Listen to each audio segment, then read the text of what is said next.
Haemophilia नाम देख करके तो ऐसा लगता है ना कि जैसे कहीं सुना हुआ है, पर एक बात बता दूं आपको कि ये एक ऐसा डिजीज है जो एक मॉम डैड से आपके अंदर में ट्रांसफर हो सकता है, आप में से आपके बेबी में भी ट्रांसफर हो सकता है। हीमोफीलिया एक ऐसा डिसऑर्डर है जहां पे आपके बॉडी के अंदर में जो आपके प्लेटलेट्स होते हैं ना, जो ब्लड क्लोटिंग का काम करते हैं, जिससे अगर कहीं पे चोट लग गई हो आपको तो उसके ऊपर पपड़ी बनने का काम लगता है ना, तो वो नहीं हो पाता। और जो हीमोफीलिया है ये एक ऐसा डिजीज है जो अगर आपको हो गया तो आपकी ब्लीडिंग नॉन स्टॉप होती रहती है। एक पर्सन के ये डेथ का भी कारण बन सकता है एक्सीडेंशियल कंडीशन में। तो हम डिटेल में डिस्कस करते हैं कि ये आखिर होता कैसे है। Haemophilia is the sex link recessive disease. अब देखो, सेक्स लिंक रेसेसिव डिजीज की जब हम बातें करते हैं ना बच्चों, तो आपको एक चीज याद रह जाना चाहिए। अभी हमने रिसेंटली एक सेक्स लिंक रेसेसिव डिजीज का डिस्कशन किया था जो कि था कलर ब्लाइंडनेस, जहां पे मॉम कैरियर होती थी और जो बॉय होता था उसको ये डिजीज ट्रांसफर होने के ज्यादा चांसेस थे। सेम हीमोफीलिया भी इसी टाइप का डिसऑर्डर है। This is the sex link recessive disease which shows transmission from unaffected carrier female. यानी जो कैरियर फीमेल है ना वो अनअफेक्टेड होगी, मतलब उसके अंदर हीमोफीलिया का क्रोमोसोम एक्स क्रोमोसोम होगा पर ऐसे कंडीशन में वो एक्सप्रेस नहीं हुआ रहेगा। Some of the male progeny has been widely studied. जो मेल प्रोजेनी है उसके अंदर में ये डिजीज होने के बहुत ज्यादा चांसेस होते हैं, right. And this disease cassette of protein involve in a clotting of blood is affected.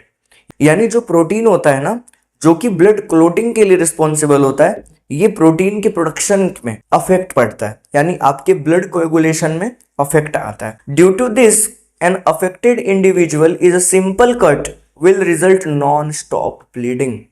यानी कि अगर एक पर्सन जिसको हीमोफीलिया हो चुका है उसको एक छोटा सा भी कट लग जाएगा ना बॉडी में तो उसका ब्लड निकलता ही रहेगा, वो ब्लड क्लोट नहीं हो पाएगा बच्चों। ओके, तो ब्लड क्लोटिंग कराने के लिए कुछ प्रोटीन्स रिस्पॉन्सिबल होते हैं हमारे बॉडी में जो कि थ्रोम्बोसाइट्स को रिक्वायर होते हैं, और यही प्रोटीन का मैन्युफैक्चरिंग अफेक्ट हो जाता है आपको हीमोफीलिया अगर होता है तो। Okay, the possibility of the female becoming haemophilic is extremely rare. यानी एक फीमेल को हीमोफीलिया हो जाए ये बहुत रेयर कंडीशन है। क्यों रेयर कंडीशन है? क्योंकि फीमेल के पास में 2 एक्स क्रोमोसोम है। अगर एक पर्टिकुलर क्रोमोसोम के अंदर में इफेक्ट आया भी तो दूसरा वाला उसे डोमिनेट कर लेता है। ओके, इसका मतलब ये है कि ये जो रेसेसिव डिजीज है, ओके, ये एक्सप्रेस होने के चांसेस बहुत कम होते हैं फीमेल में, because the mother of the such female has to be at least carrier and father should be haemophilic. आप ऐसे समझो कि in case of female haemophilic, अगर किसी एक फीमेल को हीमोफिलिक बनना है, यानी एक फीमेल को अगर हीमोफीलिया करना है तो ऐसे कंडीशन में उसकी मॉम एटलीस्ट कैरियर होनी चाहिए और फादर हीमोफिलिक होने चाहिए। ऐसे केस में वो जो गर्ल चाइल्ड है वो हीमोफिलिक होगी, बाकी दूसरे और कोई चांसेस नहीं है। ओके, उसके हीमोफिलिक होने के।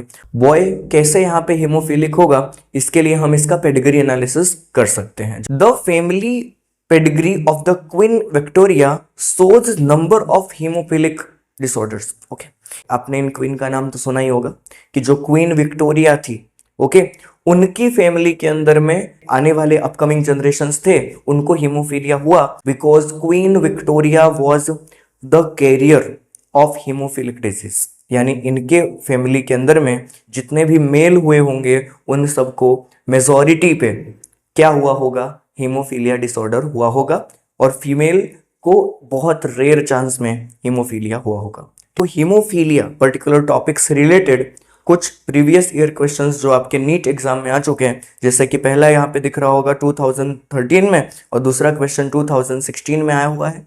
आप इस क्वेश्चन को सॉल्व करो और राइट आंसर कमेंट बॉक्स में रखो। अगर आपका दोनों आंसर राइट निकलता है, I will pin your comment first.